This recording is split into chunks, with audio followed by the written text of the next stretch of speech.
What's going on, people? We are Tottenham TV, back here for another match review stream as Spurs crashed out the Carabao Cup in the second round against Fulham last night on penalties. The game finished 1-1.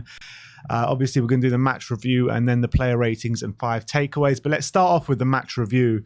I mean, the team picked by Postecoglou yesterday, I guess we got to start there because 9 changes in the lineup yesterday, and it kind of resulted in a team that lacked any sort of teamwork, cohesion, and it was just hard to watch, especially that first half. I mean, you're putting just random players on the pitch together that didn't seem to have any sort of team ethic, and I just felt after the game I was thinking about it, and it's just like, why make those 9 changes? Okay, get like 3-4 changes to bed in a few new players and see what they're about.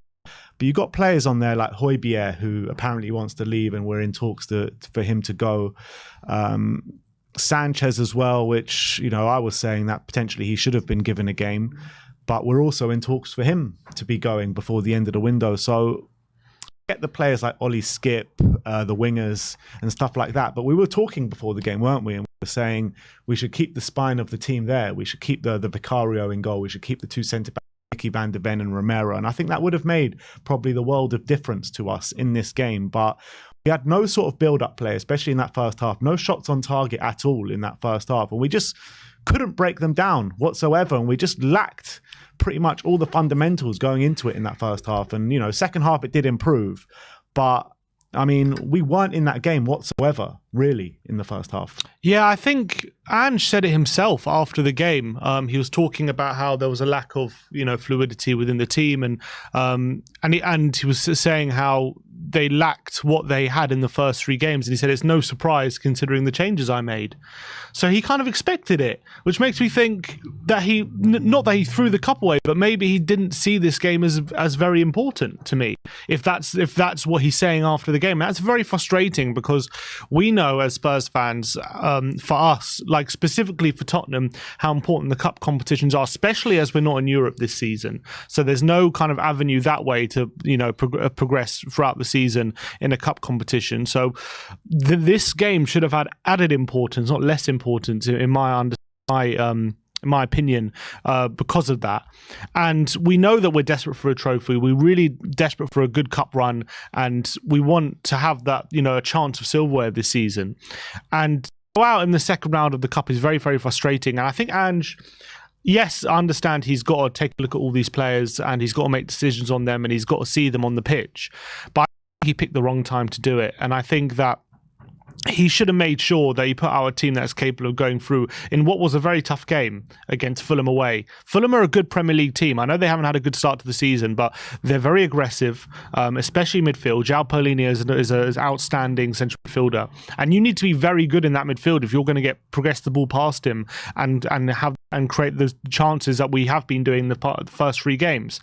And I don't think there's a problem putting in Højbjerg. I don't think there's a problem putting in Skip. I don't think there's a problem putting in Lo Celso or Sanchez or Davis or Emerson or Perisic or Solomon. There's no or Forster. There's not a problem putting those players in. There's a problem putting all of those players in though at the same time. That is the issue for me, and that was really frustrating. That Spurs that Ange took that decision and pretty much risked Spurs going out the cup to take a better look at these players in this kind of game. And I think he made a big mistake. I think he didn't value the importance of the second round of the Carabao Cup as highly as the fans. I think he took the decision that he's going to take this game to see what these players are about. And maybe at the back of his mind, he was looking at maybe the performances against Barcelona with the second string team in the preseason. And he was thinking, well, we played well in that game. We didn't have troubles, with build-up. But one big element in that game that we didn't have in this game was Yves Bissouma. Yves Bissouma is such a vital cog in our system right now because he doesn't just have the cover defensively, but on the ball, he adds that ability to be press resistant, progress the ball forward. Even when he's got 2 or 3 players on him, he can turn and he can move forward and create space. We didn't have any midfielder capable of doing that yesterday in the centre of the park, and it was easy work in the end for Fulham to for Fulham to kind of stop us progressing the ball. And if I'm looking at the average positions yesterday of the game, and against, for the first 3 games of the season, our average positions have been a lot higher up the pitch. Pretty much most of our players have been in the opposition's half. In this game, literally all the midfielders are in our own half, all the fullbacks are in our own half. Only really Richarlison and Perisic are advanced, and that's a big problem when you're trying to play Ange ball, and coupled with the fact that because our defence was weakened when we were being attacked, we were way too open, we were way too easy to get in on our goal, especially when we're in the second half when we were trying to press the ball forward. And I think that he should have had a bit of stability in that team to make sure that even though he's making some changes, we still have that core element of the team there, so we can have the fundamentals of being able to keep the ball, progress the ball forward, and ask questions of Fulham. And we didn't have that yesterday, and we just had way too many problems to solve. And yes, we improved once we made the changes, but unfortunately it was too little too late at the end of the game. Yeah, 100%, to be honest. But it's like, you look at the team that started the game yesterday, and it was just like, basically, for the majority of that team are the teams that we've been seeing over the past couple of years that have been letting us down time and time again. You've got Fraser Forster in goal, Emerson right back, Sanchez, Mickey van der Ven and Davis as the back 4. I mean, Emerson didn't have a particularly good game. Sanchez was Sanchez. Mickey van der Ven, I thought, was the best player on our team, hands down. And it's no surprise that Mickey van der Ven is the one that we signed this summer and part of the team that's looking really good this season. Ben Davis, I thought Adama Traore gave him an absolute torrid time. But for me, the midfield was where we really got let down yesterday with Pierre-Emile Højbjerg, Ollie Skip and Giovanni in the first half. I thought, talking on the first half, I thought Giovanni was probably the one trying to make stuff happen and trying to play within the lines, but still not good enough. But Højbjerg and Skip really frustrated me yesterday. To go up against João Palhinha, and as you said before about a team who always plays, really working hard in midfield. I mean, we just couldn't come up with answers with Ollie Skip and Højbjerg in the middle. On the ball, they were just nowhere near good enough. Exactly, and they didn't have the confidence to take people on, all the quality, I should probably say, to take people on and try and ask questions about midfield. So whenever they received the ball, they were always trying to move the ball quickly, but there was a lack of movement ahead of them.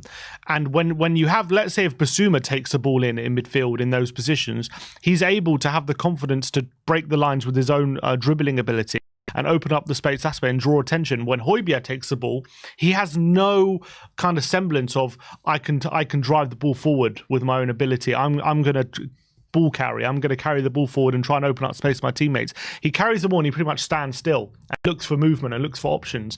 And that can be okay if we have the players ahead of them asking questions of the Fulham midfield, but Ollie Skip was nowhere to be seen. He was hiding. Giovanni Lo Celso wasn't coming deep to collect the ball. He was staying high up the pitch, which I'm not angry about, but if you're going to stay up the pitch, then it's on Højbjerg to bring the ball to him and to carry the ball, and he wasn't able to do that. So we really struggled with our build-up play. Couple that with our inverted fullbacks, Davis and Emerson, didn't really they inverted, but their abilities on the ball were definitely limited. They weren't able, like when you saw against Bournemouth how Porro was able to find these little clever passes into midfield where the space was. Emerson wasn't able to do that. Davis wasn't able to charge up the pitch like he does and really support the attack.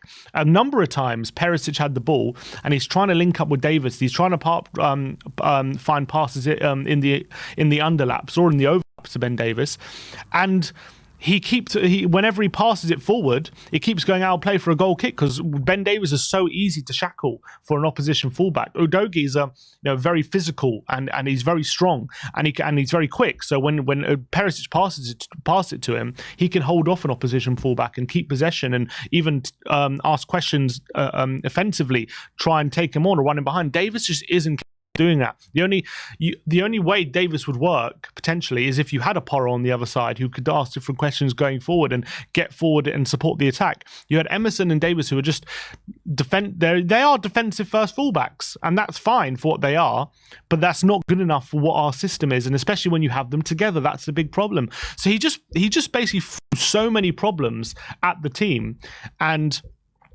it was no surprise that when you threw those problems at the team that we just couldn't find the solutions. No ball progression in midfield, no offensive ability at the fullbacks. And then because we had that lack of build-up, you had Perisic and Solomon just not getting involved in the game. And couple that with the fact that we know Richarlison isn't very good at holding the ball up. So on the times that Forster went long and went straight to Richarlison to kind of give him the option to hold the ball up and try and bring the attackers into play, he just can't make it stick for love nor money. So the ball just keeps coming back at us every time. And all these problems are a consequence of the team selection, unfortunately, for me. And for me, he didn't put a team out to try and win the game. As he said himself, he put a team out to try and see to try and get a better look at the players. But that's no way to go about trying to get through a cup tie. No, it's not. But you look at what we saw on the pitch is very similar to things that we've been seeing last season. Højbjerg and Skip in the middle of the park. How many times have we seen that duo over the past couple of years? And it's no kind of surprise that we don't see the attacking intent properly when these two guys partner each other on the football pitch. I do think it got better in the second half, even before the changes came. I mean, Dane Scarlett came on at half-time for Giovanni. I thought Giovanni out of the midfielders was probably the unlucky one to be hooked, because I don't think he was the worst out of that midfield three, to be honest. But he went for a change in system. He went to change it up to 4-4-2 with Dane and Rishi up front. And I did think quite quickly it did get better. We were the team on top for the majority of that second half, and then a whole host of changes came with 20 minutes to go, with Maddison coming on, Sonny coming on, Sarr and Kulusevski coming on, and it got a lot better. Maddison was causing them a lot of problems with maybe kind of poor quality in the final pass. Kulusevski was pretty anonymous, to be honest. I disagree. I thought he had a cameo. You think so? Yeah, I think so. Yeah, I thought it was really good. I was actually really happy with Kulusevski when he came on. I thought he made a big impact. I thought he got on the ball a couple of times, but I don't think he did much on it. I disagree. I thought he was really effective. I thought he was using his strength really well. They've really struggled to get the ball off him, and he was actually progressing the ball really well with his ball carrying ability. I was on a number of occasions, the ball was coming to him, and he was holding off 2 or 3 Fulham players with his strength and bringing other players into play. I was really happy with him, actually, Kulusevski, when he came on. I didn't really see that from Kulusevski. I thought he was pretty wasteful on the ball and wasn't really doing much with it. But I thought Heung-min Son, he as well, was getting on the ball a lot and trying to make stuff happen. The effort and the desire was there. The effort and desire was there from Kulusevski as well, but ultimately these changes came a bit too late for the quality to shine through. I mean, we did get the goal through Richarlison, which was a really nice goal from a nice, really beautiful cross from Ivan Perisic and a nice header from Rishi at the back post, and good to see him get off the mark for the season. But again, from Richarlison, just nowhere near good enough in terms of from open play and a general game. Yeah, and Ange pointed that out after the game, which was really interesting to see, because he was asked about, look, Rishi's got that goal, and has he like kind of got the monkey off his back having scored that goal? And it was very interesting to hear Ange say his response, because, you expect him to say, yeah, I'm really happy for him, and I'm glad he got his goal, and hopefully he can take that on. But what he did say was actually, he was like, look, he got his goal, and that's what a lot of media are going to be talking about. But for me, he gave the ball away too much. And for me, he actually, in my opinion, I'm talking about of Ange. He said, in his opinion, he actually performed better in the other games than he did yesterday, because he felt like he kept the ball better in the other games than he did yesterday. And it's not just about stats and just goal scoring. It's about the contribution to the team. And he said he didn't say it in too many words, but you can infer he was actually implying he was disappointed with Richarlison yesterday. And for me, I agree with that. I know he scored his goal, and it was a good header, and fair play to him. But for me, Richarlison wasn't very good yet again. The ball was bouncing off of him yet again. He just has no semblance of how to bring other players into play when he takes.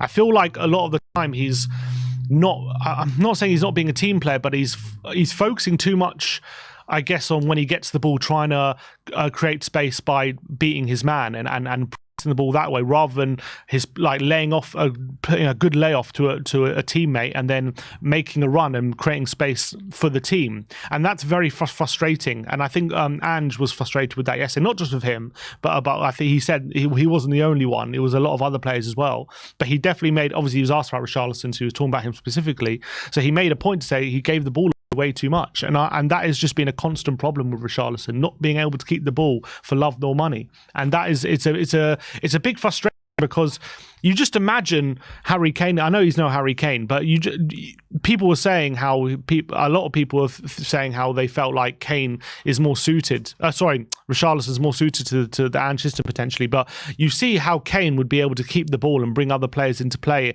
and that allows the team to get higher up the pitch. Because if you have that focal point there, who can make the ball stick, it's so valuable.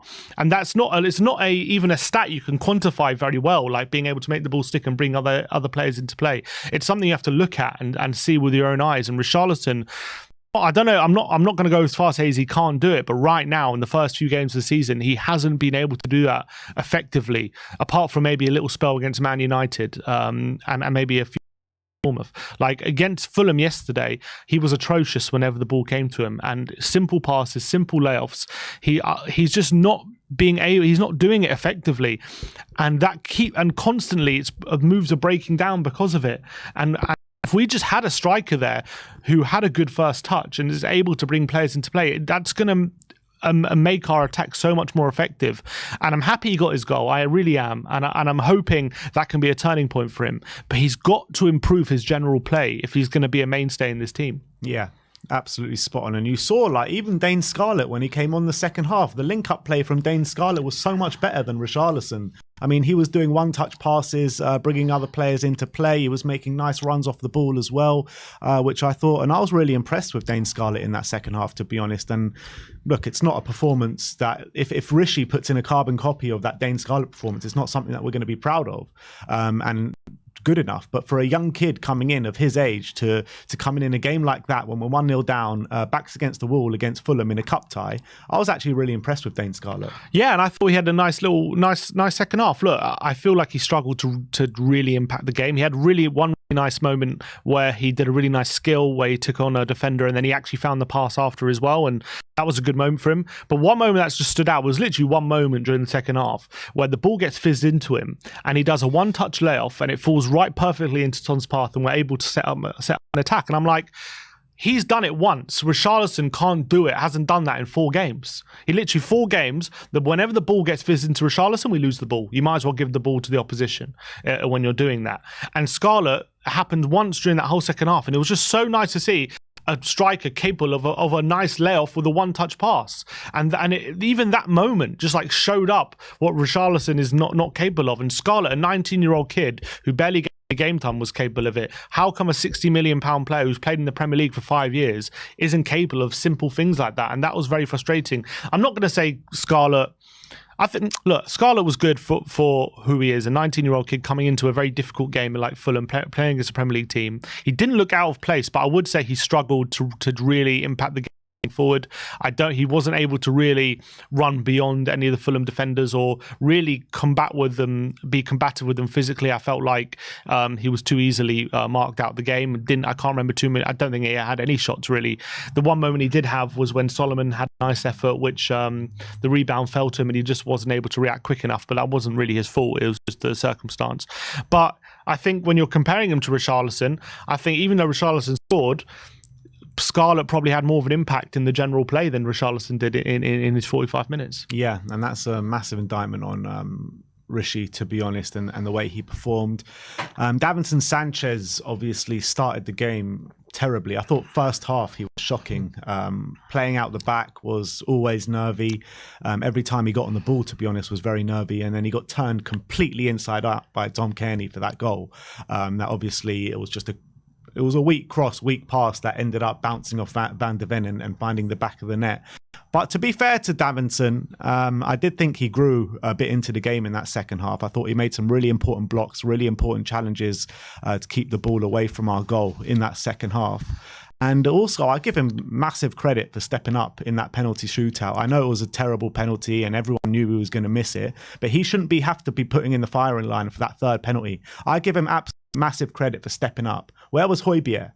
Why didn't he step up for that third penalty? I don't understand why we're in a situation in a penalty shootout and Davinson Sanchez is taking our third penalty. It makes no sense. Ridiculous. I completely agree. I can't believe he was the one who stepped up, and we have players on there like Højbjerg who have taken penalties in these kind of situations before and taken them well, and I've seen him take a penalty in a shootout and find the corner and like look confident, and we know he's capable of doing that, and he should have been. I know he's not part of the leadership group anymore, blah blah blah, but should have been, with a player of his experience, should be one of the leaders saying, look, I'm going to take a penalty in this situation. I don't know if he would have taken the fifth one, potentially, because we didn't get to take one, but Sanchez should not have been taking that. He should have been the last player on that pitch to take a penalty. He literally should have been like number 10 or 11. I would have preferred Ben Davies to take a penalty. I would have preferred Emerson to take a penalty. I would have preferred Højbjerg to take a penalty. I would have even preferred Dane Scarlett to take a penalty over Davinson Sanchez. He is literally the last player on that pitch that should have been taking a penalty. Yeah, especially given, his low on confidence run out and all that stuff. So I give him credit for having the balls to step up and take a penalty in that situation. But for me, unfortunately, that's where the credit ends, because I did think he was atrocious, in my opinion. I know he made some good blocks, and defensively, yes, he did well. That, to be fair, that is what he's good at. He's good in those situations where he has to do some defending and he has to block some shots and he has to use his physicality. He did save us at times in the second half at that point. He defensively, he's a good defender. It's nothing I wouldn't have seen from like Craig Dawson or something like that, in my opinion. But just because we know that he can do those things doesn't mean he doesn't get credit for doing those things. He gets a bit of credit for doing those things, in my opinion, but I thought defensively in the first half he was atrocious. He got absolutely turned for that goal, and wasn't the only time in that first half he got turned. Anthony Robinson completely burnt him as well for another opportunity, which we were lucky not to concede. I thought on the ball, again, lacking so much confidence, not able to find any sort of good passing going forward. It's just night and day compared to like what someone like Romero can do when he's progressing the ball forward. And again, I think he let us down a lot when it comes to the build-up play. I think they targeted him, and I think he really struggled to progress the ball up the pitch. He gave the ball away in a few times in really dangerous situations. And yes, he did some good blocks when we're throwing players forward and we're getting caught out at the back, and he was there to make crucial blocks to stop, I guess, to take us extra time. But I thought by and large I was really disappointed yet again with Sanchez, and I thought he was a lot worse yesterday than he was against Brentford or against Barcelona in those other games. Definitely his worst showing of the season. That's 100% spot on.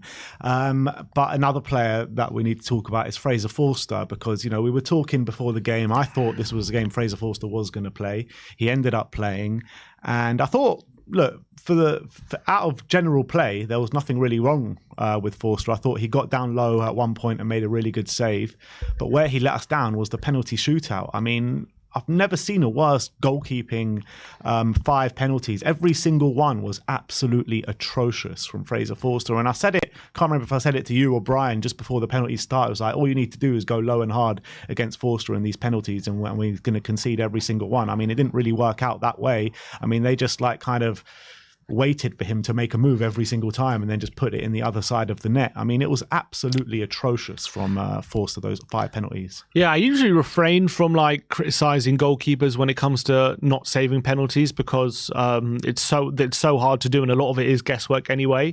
But his attempts yesterday were just some of the worst I've ever seen in a penalty shootout. And it's hard, even though I refrain from criticizing, it's hard not to criticize his attempts to save the penalties yesterday, because he didn't get near any of them. And he moved so early for each penalty, just leaving the whole goal pretty much for each Fulham player to just slot it into the empty side. It was so hard to watch. It was like we didn't have a hope of him. We had to hope that a Fulham player missed the target, essentially, if we were going to save any of them, because he just wasn't getting. He was like moving in slow motion for all those penalties, and he moved so early and in slow motion. And each Fulham player just every time rolled it into the other side, and they weren't even good penalties. A lot of them were very central, not in the corner, not even well struck. But Forster just made it easy for them, essentially, to slot it into the other corner. That was very, very frustrating. And I thought the penalties we were taking were pretty good, actually, apart from obviously the Sanchez one. But Forster wasn't capable of getting near any of them. Even that Sanchez penalty, though, was probably better than the majority of the Fulham penalties, and more in the corner than the majority of the Fulham penalties. Like, if we had Vicario in goal for that penalty shootout, I think we win that. Yeah, I think he would have saved at least one of them, 100%. I agree with you. But to be fair to Forster, did make a few decent saves during the 90 minutes, probably got us to the penalties. I don't think any of them were unbelievable saves, but saves you had to make. One from Harry Wilson, which he had to come out and smother, which would have been a good opportunity. He made a good save from a header, which he had to get low down to save. So he did make a couple of good saves, but I thought in the penalties he did let himself down a bit, and it's hard, even for me, that's hard to do in a shootout for a keeper, but he did. And the only player to come out with his head held high that started the game was Mickey van de Ven. I thought he was absolutely brilliant. He was carrying that defence for pretty much the whole game. I thought he was absolutely brilliant, playing out the back, aggressive challenges. He got that knock towards the end. He seemed to be limping later on in the game, which is a massive worry, because if Mickey van de Ven is out for any prolonged period of time, we're probably lucky that we've got an international break now just after the Burnley game. But if Mickey is out, I mean, we are in trouble. Big trouble, because we don't have anyone coming in who's anywhere near his ability. And he was just head and shoulders, not just above any of the defenders, but anyone on the pitch, to be honest. He was by far and away our best player. The amount of times he had to come over and cover for Ben Davies happened like 4 or 5 times during the game. And he had to use his speed to the best of his ability to make sure that Adama Traore was ineffective during the game. And I thought he did that magnificently. A number of times Fulham were counter-attacking on us, and he was there using his speed to stop those attacks at source and win the ball back for Spurs. He was also one of the only players on the ball who was being confident and looking forward, passing the ball into good areas and actually progressing the ball effectively. And he was let down by everyone around him, unfortunately, and he had to put out so many fires during that game. And I thought just throughout the game it was a class above everyone else, and everything he did with a touch of class, and he did to the best of his ability. And unfortunately for him, the players around him were just woefully inept. Yeah, absolutely. And you look at Van de Ven's performance last night and look at the players that he was surrounded by. This was like a proper welcome to Tottenham, and see what you could have been like last season. And we've got a good first 11 here at Tottenham now. We really do. We've seen that in the first 3 games of the season. But when you ask the fringe players to come in, and the players that have been so central to us for the last couple of years, things just revert back to what they have been. And we saw that exactly for the majority of the game yesterday. I thought Maddison, when he came on, he was trying to make stuff happen. He was beating his men. He looked positive. But, I mean, apart from that, I mean, I don't really remember too many players that really stood up for the team yesterday. Yeah, I thought it was, it was really disappointing. And it was, by far and away our worst performance we've seen under Ange since he's come here. And I just think he was guilty of, I don't know about lacking respect. I don't know what the right phrase, but I think maybe he didn't understand the importance of this game, I think, for us fans. I think we all were desperate to get through in the Cup. And even if it took a couple of bad results in the league, I think we all would have accepted that if we got through in the Cup and had a good Cup run. But I think Ange clearly sees the league as the priority. I think that's clear for all to see, and we saw that yesterday. And I think he understood that the performance might have been at that level, considering the change that he was going to make, and he did it anyway. And that's a frustrating thing. And I think later in the game, once Son and Kulusevski and Maddison and Sarr were all on the pitch, we did look a lot better, in my opinion. I thought we had a bit more control in the last stage of the game. We were actually picking up good positions. We looked like we were threatening a lot more and getting in on Fulham's back four a lot more. Albeit, I did feel like obviously Fulham did have some chance on the break, but that's a consequence of having the back line that we did when we're throwing risks to the game. When you're having Ben Davies at left back, they targeted that side every time, pretty much, in that second half. As soon as we were getting forward and we were getting broken on, they just found the space down our left hand side, because Davies doesn't have that recovery pace to get back into position when we're going forward, because of his lack of physical ability, really, especially at his age. So I would accept us conceding chances if it meant we looked better, and we did look better. But unfortunately, he only gave those players 20 minutes or so, or 15 minutes, and it was just too little too late. We weren't able to impact the game enough. And the game went to penalties, we ended up going out. So I did think Maddison had a good cameo. I think Son was okay. I didn't think he did too much when he came on, but he was getting a bit more involved. I thought Kulusevski was pretty good when he came on. I thought Sarr was getting on the ball a lot more than Ollie Skip was when he came on as well, and was able to actually drive through the midfield, what Ollie Skip wasn't able to at all during his time was on. So I did think the changes positively impacted the team, but it was too many problems we had to deal with, unfortunately, because of the amount of changes he made. And if it had been 3 or 4 changes, we might have been all right. But because it was 9, it was just too many. Yeah, it was too many. And I think Ange, this is the first down mark that we can put down on him as a Spurs manager.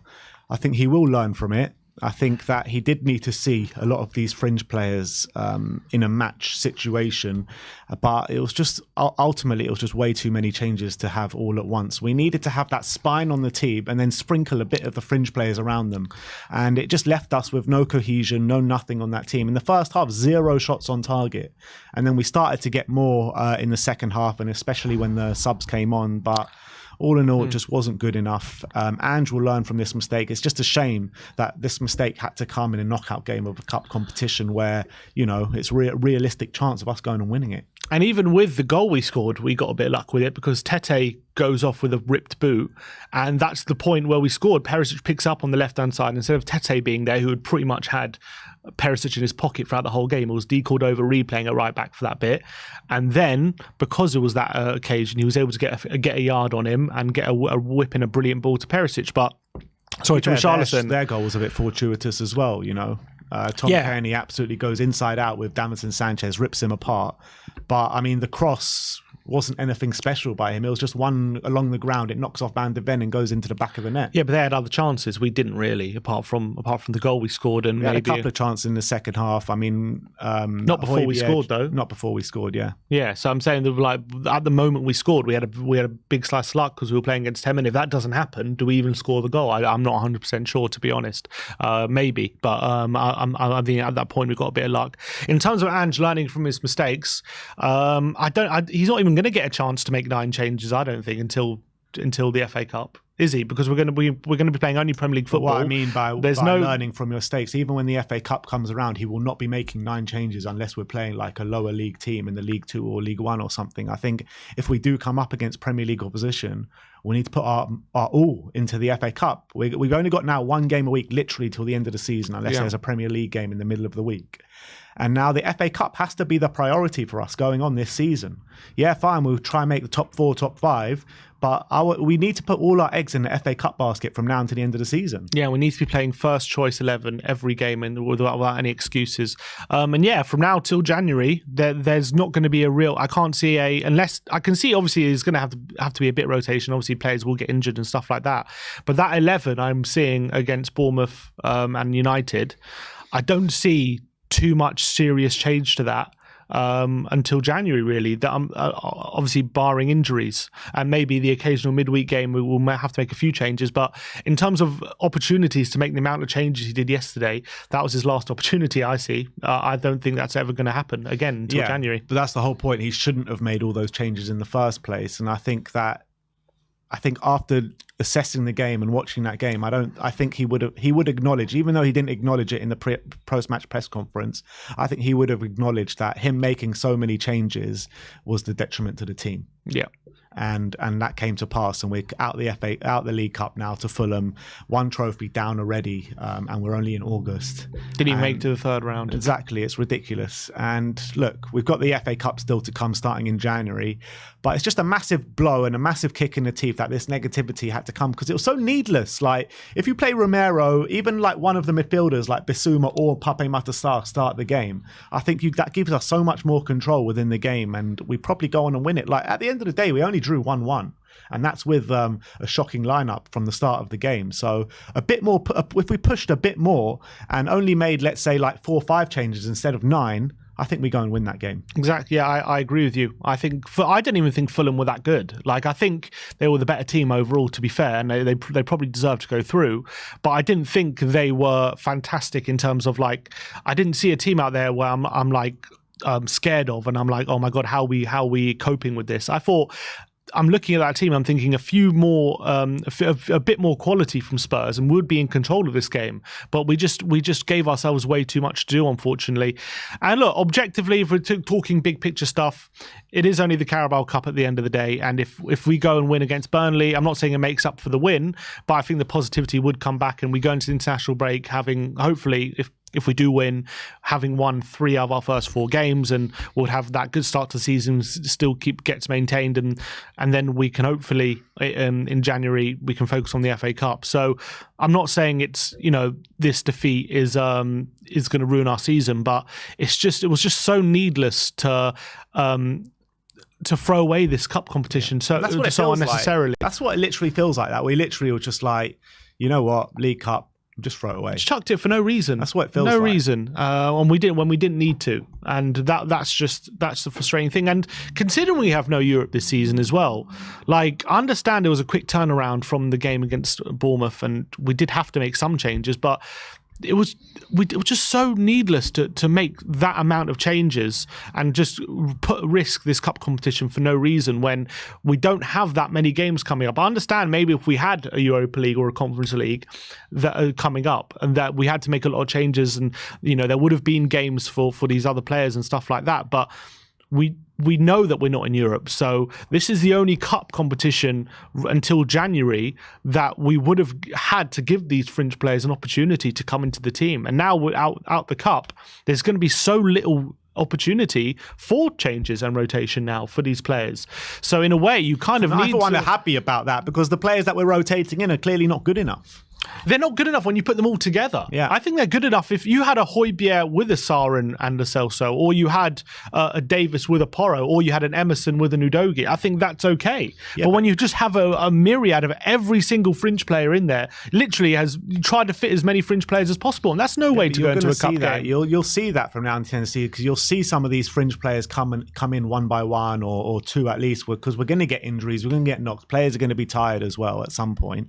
So we're going to see these players come in at ones and twos, but that's what I'm saying, that we're not going to see them all come together again. Yeah. So this experiment went horribly wrong, and I don't think you're going to see it again. And that's to us, like, you know, happiness. Yeah, unfortunately. So it is what it is. We're out of the cup. We have to take. He has to take it on the chin. He has to learn from it, and but hopefully we can just carry on our good form in the Premier League, and hopefully that positivity will come in that way. Look, if we go on like if we win our next 3 league games, no one's going to be turning around saying, "Oh, we'll start the Carabao Cup." We'll be focusing on the league, and that will be a positive thing. So I don't think it's completely ruined any positivity that's happened at the start of the season, but it definitely is a blemish on it for sure, and it's something that it just was an unnecessarily negative for that didn't have to be. Yeah. But if we go and beat Burnley and we can go into international break still in positive mood, then it'll be quickly forgotten about. Yeah, absolutely spot on. So let's hope that we can carry on this good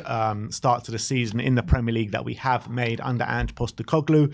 Let's go on to some super chats, starting off with Matthew saying, let's collectively move on and look ahead. Salutations from Australia. Big up, Matthew. 100%. Big up, Matthew, we just need to move on, dust ourselves off, and carry on our good start to the league. Bill K says, you two had 8 changes in the pre-match starting lineup, and one of you also wanted Forster, giving him 9 changes. And yeah, this isn't these lineups that we do are not what we want to see. They're predicted lineups, what we think is going to happen. So that's what we thought was going to happen, and that's what came to pass. Yeah, and 100%. And we still had Romero in there, because I really thought he would have stuck with keep it as stable as possible at the back at least. We had Romero and Van der Ven in that team. I mean, we put Vicario in there, but I thought Forster was going to play. And I can't remember who else we had in there. But we did have many changes, but it's not like that's because what we wanted to see. That's what we thought was going to happen. Exactly. And that's what a predicted lineup is. Exactly. And also, to be fair, just to be fair to Ange, when we did make all those changes against Barca, we did look good, but I think maybe it was just blinded by the fact it was a pre-season friendly, and maybe Barca weren't at their best, all that kind of stuff. But we did seem to still have those fundamentals in that game. So he probably thought going into this game, if we can have a similar performance to that should be enough to see us through. But unfortunately, it wasn't. It wasn't enough quality. Yeah. All right, well, it's time for player ratings. So let's get into the ratings, starting off with Fraser Forster. Sim gives him a 6. I gave him a 5. Look, I thought he played well during the game, not going to lie. Throughout the 90 minutes, made a couple of decent saves for us. Can't really call too much on him negatively, but where I do have to mark him down for the penalties because it was just atrocious. Every single one was just absolutely atrocious. And like I was saying, I wish we would have brought on Vicario before the penalties, but we did make all 5 changes, so we didn't leave ourselves with that option. But you can't be going into a penalty shootout, Fraser Forster in goal anymore. I mean, it's just not good enough. Yeah, if it wasn't for the penalty attempts, I probably would have given him a bit higher than a 6. But unfortunately, I have to mark him down because I just thought I can't remember a worse goalkeeping performance in a penalty shootout for a very long time, and just in terms of how easy he made it for the opposition to score. I actually also thought he badly struggled with his playing out the back, and I thought there was a few occasions where Fulham were able to get really close to him, and it went out for goal kicks because his passes were being blocked. He a couple of times he tried it long to Richarlison. They weren't bad passes, but Richarlison wasn't able to make it stick. And to be fair to Forster, did make a few saves during the game, which kept us in it, so he gets credit for that. But unfortunately, the penalties were just really poor. Yeah, Emerson Royale, Sim gives him a 6. I gave him a 5. I thought defensively he was all right. He was winning his duels, coming into the centre of the park, making a presence of himself. But I thought what really let him down was us trying to build up the play, him on the ball. I thought his wayward passing was an issue for us throughout the night. And he just doesn't offer us the same as what Pedro Porro has been offering us the last couple of games. So it was a bit frustrating watching Emerson yesterday. Yeah, I think on the ball, it wasn't good enough. Wasn't able to impact the game going forward at all, really. Actually, defensively, he was solid, and a few occasions that he got us out of trouble with a few of his tackles and stuff like that. But this is why I've always said that I prefer Porro, because just on the ball, I don't think Emerson offers us enough, and that's okay if you have an Udogie on the other side to compensate. But when you don't, you need more out of him on the ball to provide us quality, especially in build up and in the final third. And it just wasn't there from Emerson. Yeah. Moving on to Davinson Sanchez, Sim gives him a 6. I gave him a 5. I actually gave him a 4, so I'm not sure about that. Sim gives him a 4. I gave him a 5, and yeah, I thought it was weird me giving Sanchez a lower mark, making the new. But I thought first half he was horrific, to be honest. He was getting turned inside out by Tom Cairney for that goal. A number of times he was found wanting defensively, looked really nervy on the ball, and you saw, I don't know what that was down to, but we've seen these kind of performances from Sanchez before, not going to lie. But I did think second half he did improve, and I thought he made a couple of blocks and challenges which really saved us a bit in the second half, which maybe would have lost it in normal time if he didn't kind of make those challenges. But I do give him credit for stepping up, showing balls to step up for that penalty, for that third penalty. But that's more of an indictment to the other players that didn't step up. Yeah, I just thought he had a really poor game again. I thought on the ball this is pretty much an example, evidence again of why Sanchez just really isn't good enough, and I think should be sold in my opinion.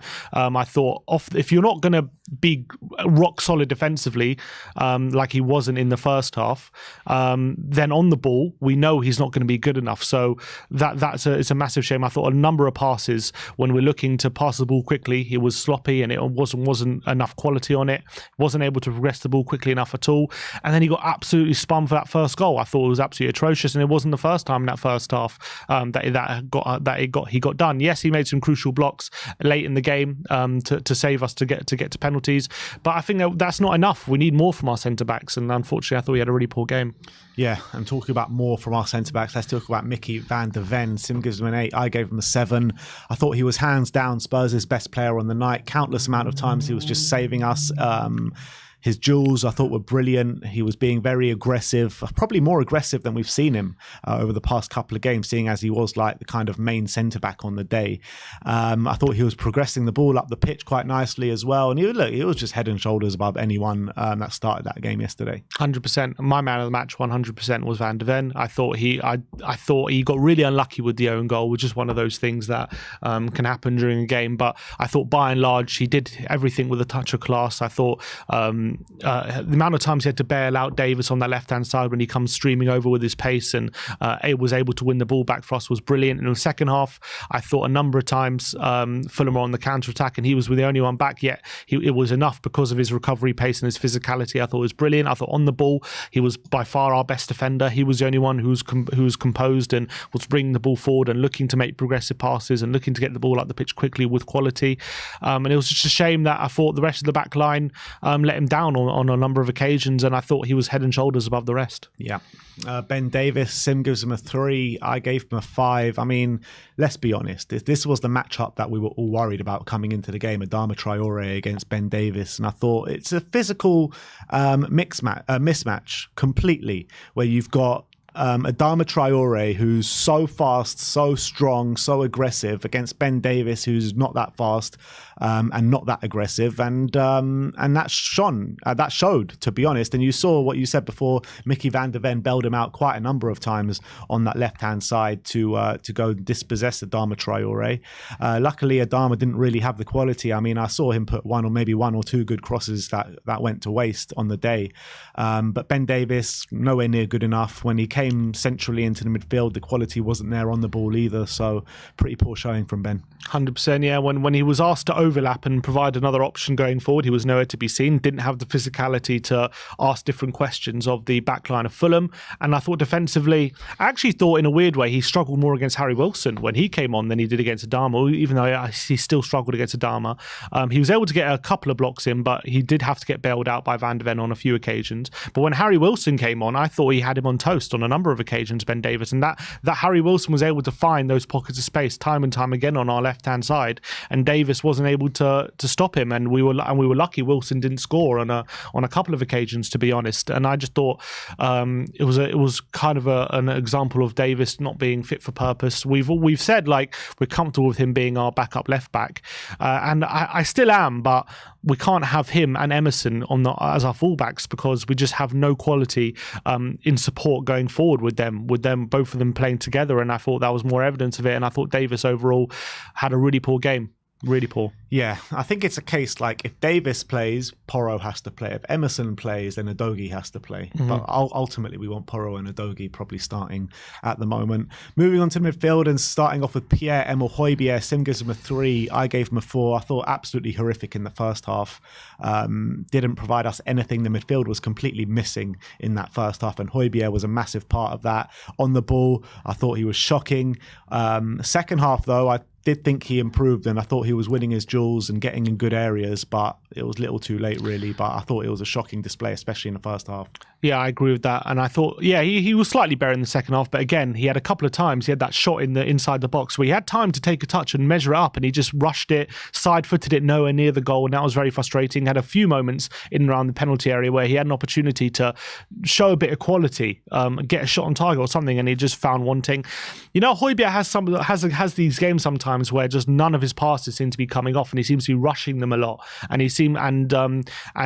he doesn't seem to have time on the ball. And when he gets the ball, he tries a quick pass, and he just lacks care in his passing. And this was one of those games. I thought his passing was completely off a lot of the time. A few times he was passing the ball out of play. When he's asked to do this quick passing game, sometimes he's capable of it, but sometimes he's just woefully inept. And this was one of those times where he just didn't seem up to it at all yesterday. And it was just night and day compared to what Basuma can offer in that position when he can carry the ball forward, be press resistant, and be able to open up space for others. When Højbjerg is playing in that position, I think he can do it if he has players around him who are able to open up the space. But when he has the players he had around him they had yesterday, it was just a recipe for disaster, and that's what happened, really. I thought him in the 6, his passing was off, his ball progression was non-existent, and when he had a few opportunities in the final third, he lacked any sort of quality. So a really poor showing. I thought in the second half, the ball progression from Højbjerg was getting better. I saw a few forward passes that was hitting the money, to be honest, in the second half. But, I mean, I don't get why you play a player which, you know, you're actively trying to sell. I mean, it's clear to see that Spurs are actively trying to sell him. We've offered him to Man United and Atletico Madrid and all these kind of teams. So why are we playing him? Yeah, it makes no sense. It makes no sense. But let's move on to Oliver Skipp. Sim gives him a 2, and I gave him a 4. Absolutely shocking display from Ollie Skipp, and I think he got shown up massively last night. He was running around and putting in challenges and stuff like that. Putting in a lot of fouls, to be honest. I thought actually he got booked, and I thought he was unlucky not to get sent off, to be honest, with the challenges that he was putting in on the day.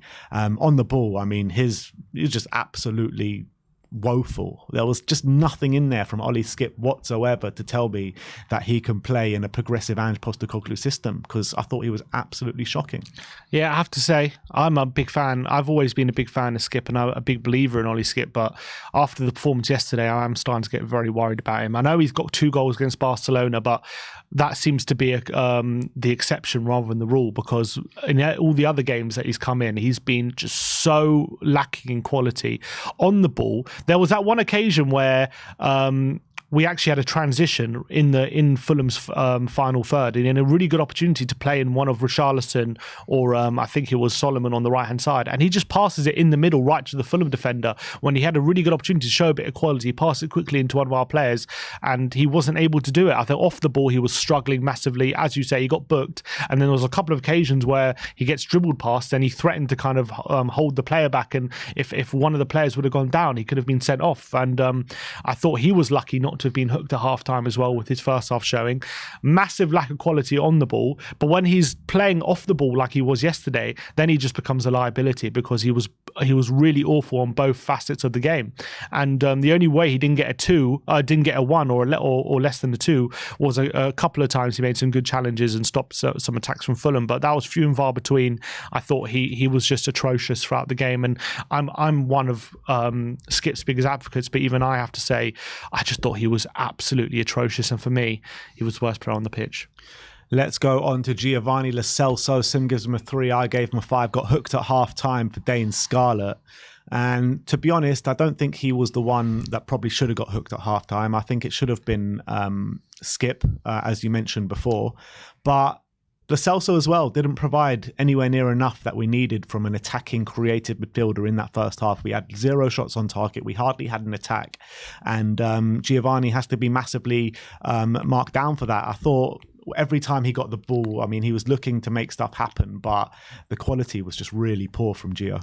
Yeah, a number of times he was asked to play quick passes out wide, and they were just mistimed or lacked the right weight of pass. He was playing out of play, wasn't able to really pick up the ball in many good situations. There were a couple of situations in the first half where he did pick up the ball in the final third and looked bright, but it was too few and far between. I did feel like he was a bit unlucky to be hooked at half-time, but considering he wasn't able to make up for a poor first half. So for me, I thought that first half he was pretty ineffective, and off the ball as well. Didn't really get involved too many times in ground duels like Maddison. We've seen Maddison do, and it was a really good opportunity for him to show that he can be a good part of the team. And I do think maybe you pair him with a Basuma and Sarr, you might see a better Lo Celso. Unfortunately, he was paired with Højbjerg and Skip and wasn't able to really impact the game. And so, considering this hooked half time, had to give him a 3. Ivan Perisic, Sim gives him a 4, I gave him a 5. I thought he was poor, to be honest, throughout the day. Didn't really give us much of an attacking outlet, but did provide that bit of quality for Richarlison when we did get that goal. It was a really nice cross to find Richarlison at the back stick. But apart from that, I mean, I thought he was getting dispossessed more than anything, to be honest. And every time he had the ball, it was just really a frustrating watch from Ivan Perisic yesterday. Yeah, I thought he was completely pocketed by Tete. And it's no surprise that the only bit of quality he did show was when Tete was down the tunnel getting his boot changed. So I think he got a bit of luck with that. But look, to be fair to Perisic, the cross was on the money and it did give us the goal. So you got to give him credit.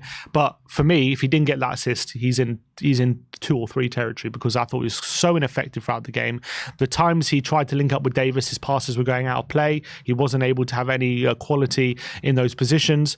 He wasn't able to take on his man at all. I thought some of his corners as well weren't very good. They were very low, not being the first man.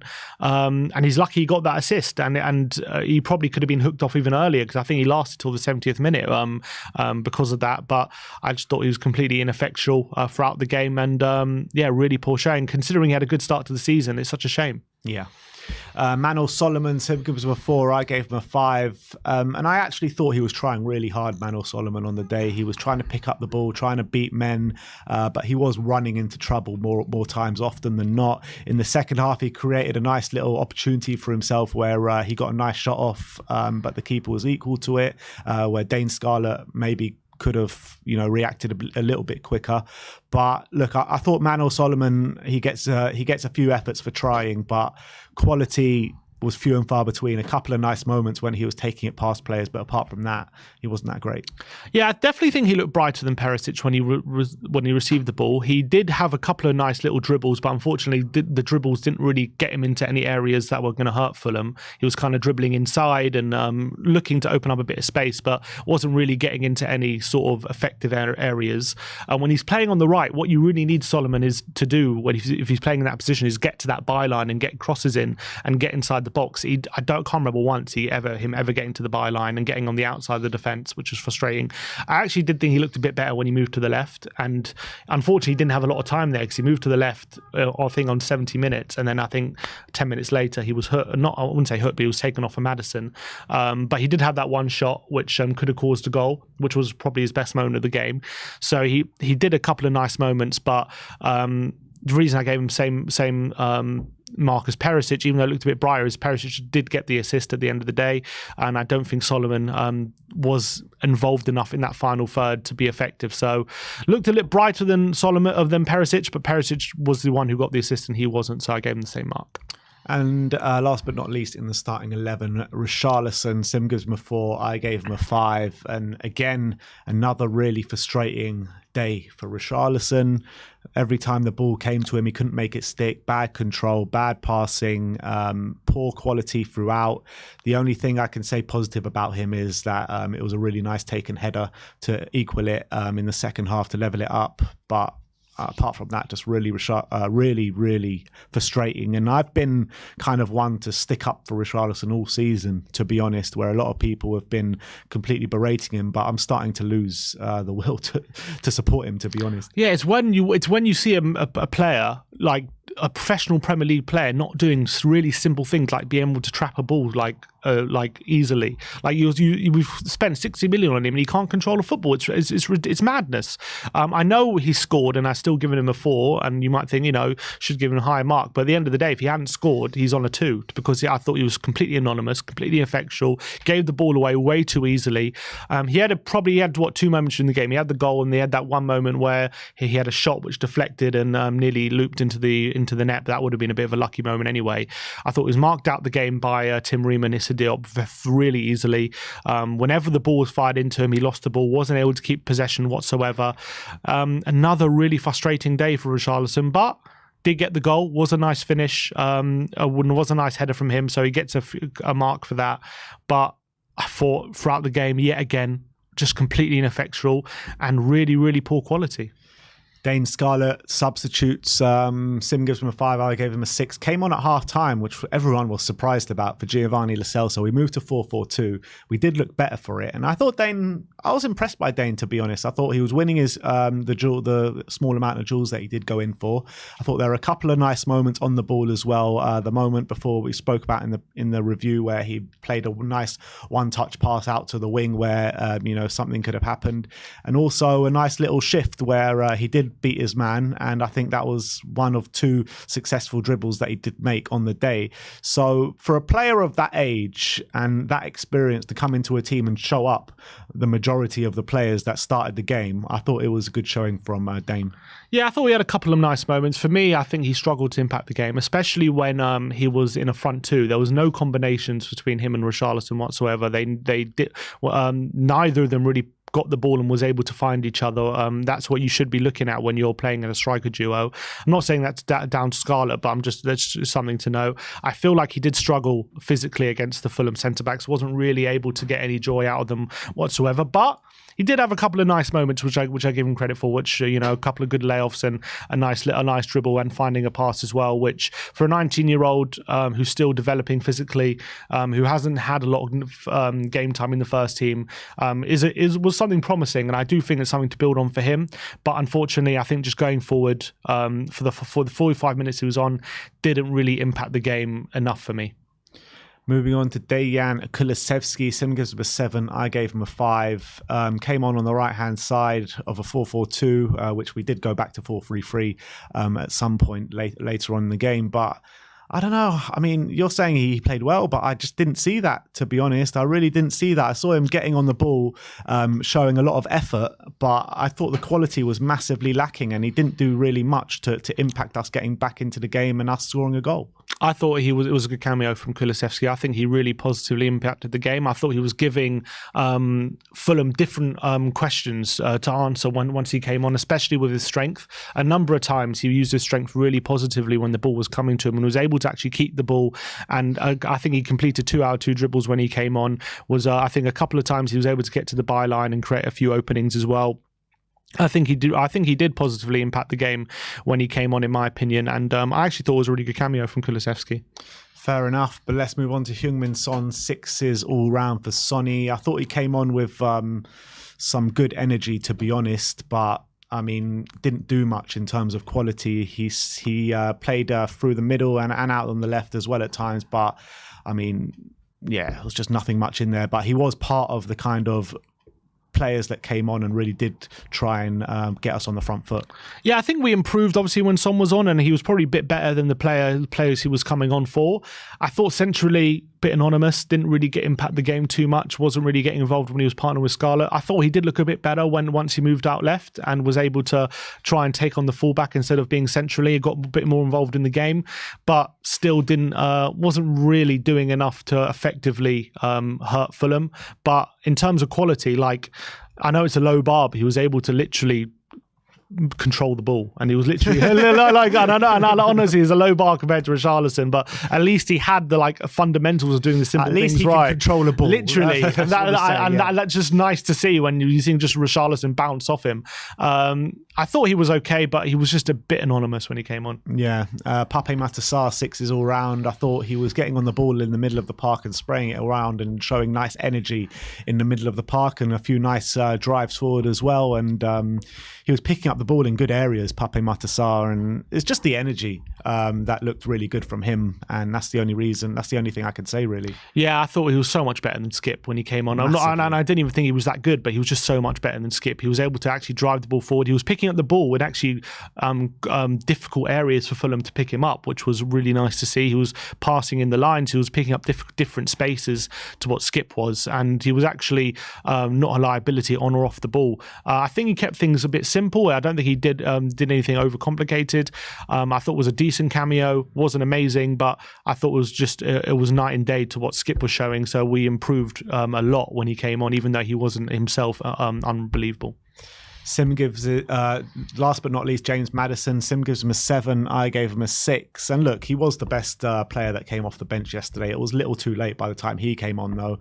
Didn't get much time at all. I think he came on, in the 86th minute or something like that, which was way too late. But in the small time he did have on the pitch, he was very hard to get the ball off.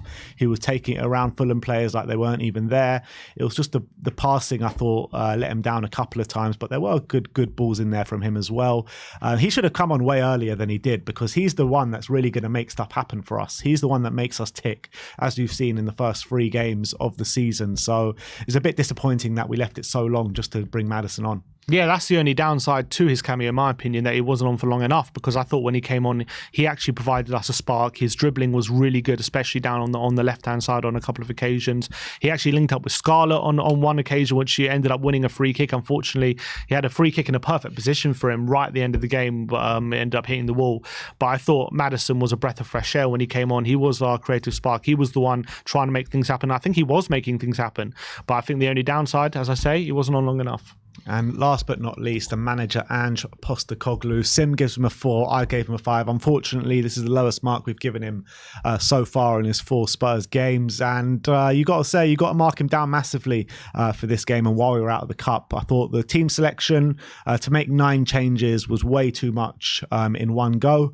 Albeit I do understand that he does need to figure out stuff and learn about these players that he's got on the fringes of his squad. But to make 9 changes all at once was a bit too much. Maybe he should have started with maybe 3 or 4 or 5 even changes, and then bring on maybe some of the fringe players later on in the game once the game's more settled.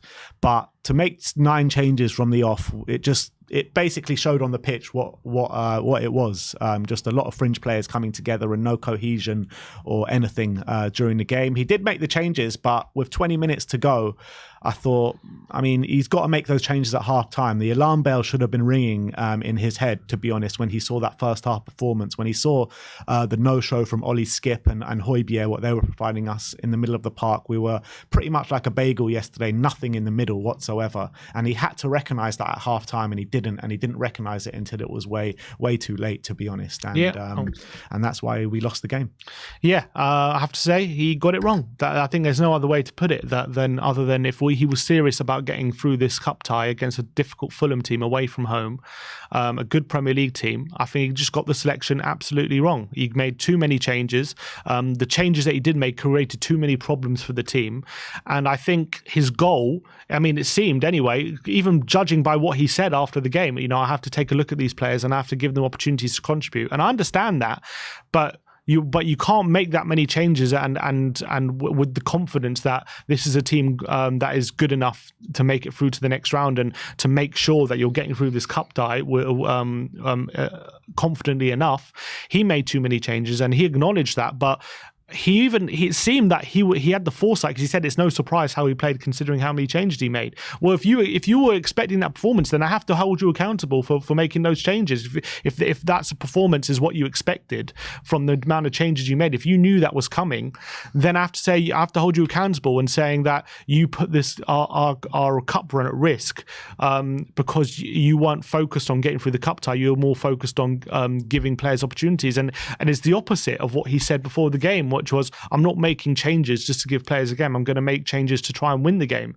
And that, I don't know, I'm not going to go as far as say that was a lie, but you know, what else can I call it when after the game you then go and say, well, actually I have to give these players a chance to contribute and all this kind of, I have to see what they're about and stuff like that. Well, before the game, that wasn't what you were saying. So I'm very disappointed in that, and I just think it led to a very disjointed performance, and we saw a complete difference of on the team when the changes were made. So I have to say, and got it wrong. He made too many changes, and he has to be held accountable for that. So it's a shame. We're now out the cup, and he has to take responsibility for that. Yeah, no, 100%. What you're saying, everything is spot on. But you know, we got to take into account this is his 4th game managing Tottenham Hotspur, and yes, I think mistakes are going to come along the way, as they always do in early tenures of managers, and I think Ange Postecoglou is going to be no different. We've been really impressed with what we've seen in the first 3 games. He got it completely wrong against Fulham, but I mean, you have to try and test things as you're a new manager. You can't just keep with the same thing going on every single game. He's got a bloated squad, and as he said, all of these players are part of Tottenham Hotspur, and he needs to give these players a chance. The thing that it is for me is like too many changes at one go. That's what it boils down to for me, and it was just very frustrating to see that on the day, and it planned out like that on the pitch. So first down mark on Ange's managerial career at Spurs. It's just frustrating that it had to come in a knockout tie in a League Cup where another trophy has gone so early on in his tenure. Yeah, look, considering the changes he's making and how we're changing our football philosophy and all these kind of things, if it means sacrificing a second round of the Carabao Cup, I'm willing to accept it. I'm not saying anything other than that. And at the end of the day, we did draw, we didn't lose, and it wasn't like a battering or something like that, even though it was a poor performance. But at the end of the day, if we were serious about getting through this cup tie, like he said we were, then I think he has to be held accountable for the amount of changes he made, and that's it. Yeah, he does have to be held accountable, but I think that you have to expect, maybe not like that bad and 9 changes in the game, but you got to expect that, you know, we're going to have bumpy times on the road, and his decisions as a new manager and as he's learning about his squad, you know, we're going to see these kind of things, especially in the early stages. And I think we've kind of been a bit spoiled in the first 2-3 games about how we've won 2 of them and drawn 1 of them. And the draw was against a good opposition, Brentford away. We've beaten Man United, the first time we've beaten them in a while. And it's changed for the positive so quickly. And I thought that was always a bit like too good to be true. And I think things like this are going to creep in, especially in the early stages of a new manager. And that came to pass yesterday. Yeah. But that is our player ratings. Let me know yours in the comments section below. Let's go into a couple of super chats before we move in to the 5 takeaways. And Bill Kay says no mention of how bad you thought it was in the preview, and he's alluding to the 9 changes or the 8 changes that we put in our predicted lineup. I said in the preview, if we play Hojbjerg and Skip together, we're going to struggle to progress the ball. I said that, and that's exactly what happened. And welcome to Gold to Jaden. So welcome to the family, my friend. It's good to have you.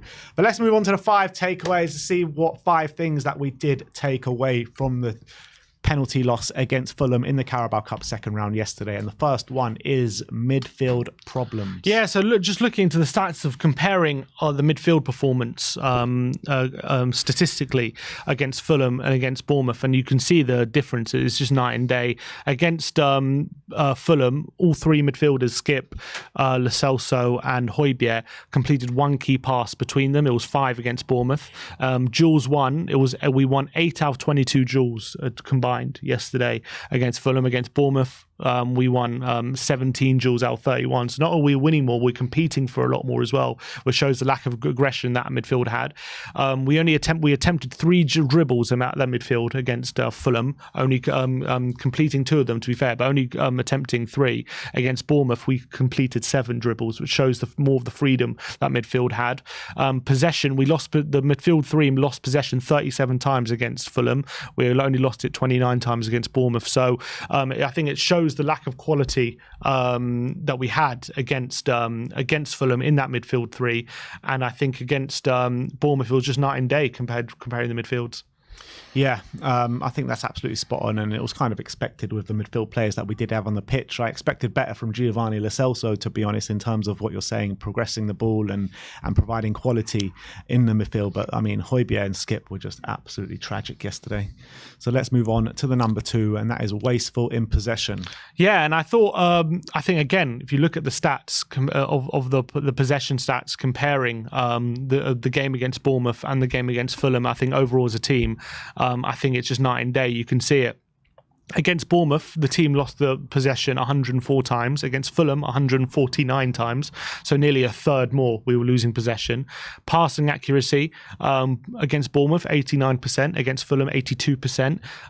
Against Bournemouth, we only attempted 31 long passes. Against Fulham, 55 long passes. We were going a lot longer. The short passing wasn't really there, and I think in possession we just weren't able to get closer to the goal. You see the average positions against Fulham.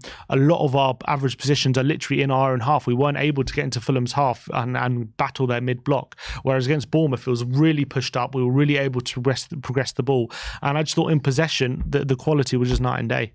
Yeah, absolutely spot on, and that's down to the team that he did play on the day, and the players that we did were just not.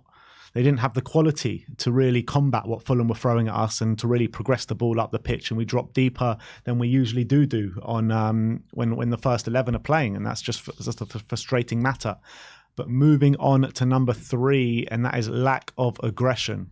Yeah, and this is off the ball, and we're talking about on the ball, the possession and how we lack quality. But if you're talking about off the ball, if you look at the stats for this as well, we really lacked a bit of intensity in winning the ball back, and I think the stats bear that out. Duels won against Bournemouth, won 60 duels throughout the game. Against Fulham, it was only 45.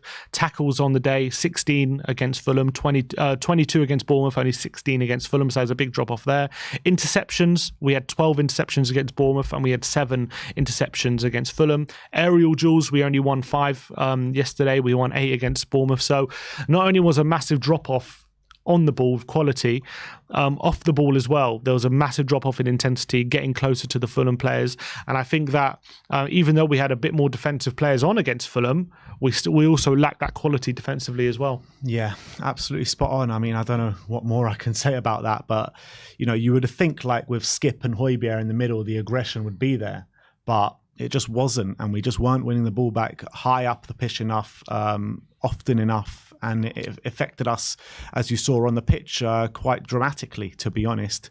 But let's move on to number 4, and that is ineffective fullbacks. Yeah, and we're talking about the comparisons between Porro and Udogie compared to Davis and Emerson.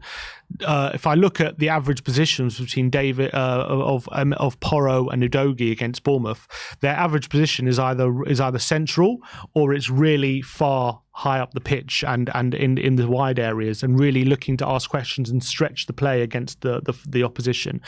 Davis and Emerson, their average position was deep in our own half and out wide, and basically not asking any questions of the Fulham backline, not really getting forward at all, and their touches, they had similar amount of touches to Porro and Udogie, but the touches of ineffective areas, weren't able to get the ball high up the pitch. And also when they did receive the ball, they did lack a lot of quality when it comes to incisive passing and in our build-up play. And they didn't have any crosses throughout the 90 minutes, no key passes. But as well, I think defensively Emerson did all right, but I thought they lacked a lot of aggression as well when it came to where they were picking the ball up and where they were making their challenges. And just comparing them on the ball quality-wise, they were just so much ineffective compared to Porro and Udogie. Yeah, and I don't think it was any surprise, to be honest, when you're looking at the quality of the two fullbacks that we've played in the last two games to the quality of last night. I mean, Emerson, we know what he brings to the team, and that's defensive solidity, but going forward, he doesn't really bring that much, as we saw against Brentford. He scored a great goal, but that's not down to how good he is offensively. That was just a shot from far out. But apart from that, he didn't really contribute to the team going forward that much that day. But what he did contribute is maybe defensively. Porro has been night and day to him going forward in the last couple of games. And on the other side, I mean, I don't need to say much about the differences between Destiny Udogie and Ben Davis. It's clear for everyone to see. Udogie is just better in every single facet of the game to Ben Davis. So it was no surprise to me that the fullbacks were massively lacking when he changed both of them out, to be honest.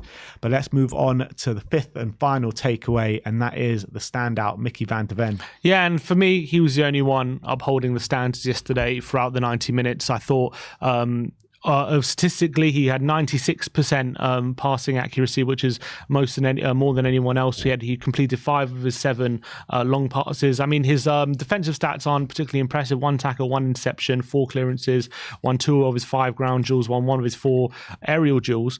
But I did think throughout the game, he was the only one upholding the standards that we'd seen in the first 3 games. He was the only one having a bit of quality on the ball with his ability to pass forward and off the ball as well, putting out fires which were started by a lot of the other midfielders and defenders around him. And if it wasn't for Van de Ven, I don't think we would have made it to penalties. Yeah, absolutely spot on. I mean, he was head and shoulders above everyone on that team yesterday. And I'd even go as far to say that he might have been the best player on the pitch, hands down, even from a Fulham point of view as well. I thought he was brilliant, absolutely brilliant. He was carrying that defence for the majority of the game. He did get that knock towards the end and he was limping after it, which is a worry because if he's out, then that puts us in a really awkward position going into the next couple of games. Luckily, the international break is coming along, but he was just being super aggressive. I thought he took the mantle up well of being a leader in that back line as well. So I thought brilliant stuff from Mickey van de Ven, and hopefully some other players can kind of rise to that level that he was showing yesterday. So that is the 5 takeaways from the game against Fulham, where we crashed out the Carabao Cup yesterday. If we did miss anything out and there are other takeaways to take away from that game, let us know in the comments section below. But that is your 5 takeaways. Apparently we have a here we go Longley to Villa. Hey! So Tottenham will not be signing Clement Longley this summer, it seems. He is set to join Aston Villa on loan. So that's positive. And also we have a here we go with Matthias Nunes to Man City. How much? Doesn't confirm a fee at the moment, but I'm guessing around 60 million or so. But looks like he's about to sign for Man City. It's absolutely mad that we're here on the 30th of August and we still have no clue like what is happening. Yeah. It's crazy. There's no clue. And like the time is ticking. We're halfway through today, and then we have tomorrow's not the deadline. It's Friday. Friday, yeah. Friday's the deadline. So we really don't have a lot of time for all this movement. Like if we really want to have a good end to the window, we're expecting like 7 or 8 deals to be done in the next 3 days. And that's minimum. That's like minimum. That's to have like a good window. And so like I just can't see how we end this window like happy. How are you rating the window at the moment? Let's say it shuts tonight, and the business that we've done so far is the business that we're going to do. Like, what are you rating it out of 10? What, the people who are still here stay? Yeah. And the people who've signed and we don't sign anymore? Probably Probably a 6.5. I would say less. I would say much less than that, to be honest. I'm saying a 4 or a 5. 4 or 5. Yeah, 4.5. I mean, you got to look at it like all the players that we'd tried to get out. We've got Spence on loan out, Winks out, and there was one other as well. I can't remember who it was that we've got out, but it's just nowhere near good enough. Nowhere near. And when you're looking at the outgoings last summer was better than what we've done this summer. And the players coming in, I'm happy with the players that have come in. But again, it's not been enough.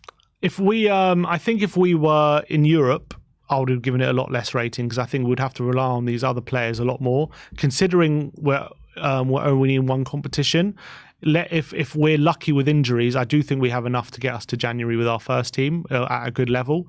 But if I'm looking at the whole squad as a whole and in preparation for hopefully we are going to be in Europe next season, yeah, we're severely lacking in a number of areas. But I do like the look of our first team, and I do think we've done all right there. But look, I haven't got it more than a 6.5. It's still not that great. Yeah, I mean, you look at it like Romero likes to pick up his injuries and suspensions, and suspensions every season.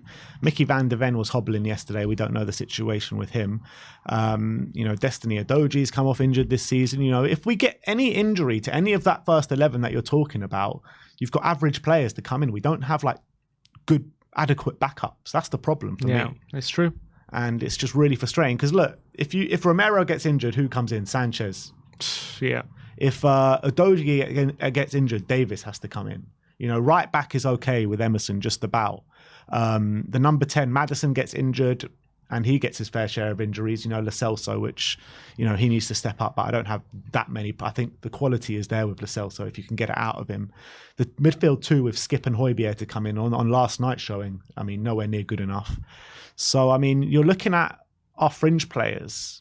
And look, I'm happy with the first 11, but the fringe players, the players that we haven't got out and the players that we haven't got in, I think it's just a massive, massive, massive disappointment so far with this window. I think with the fringe players, I think we underestimate them because of yesterday.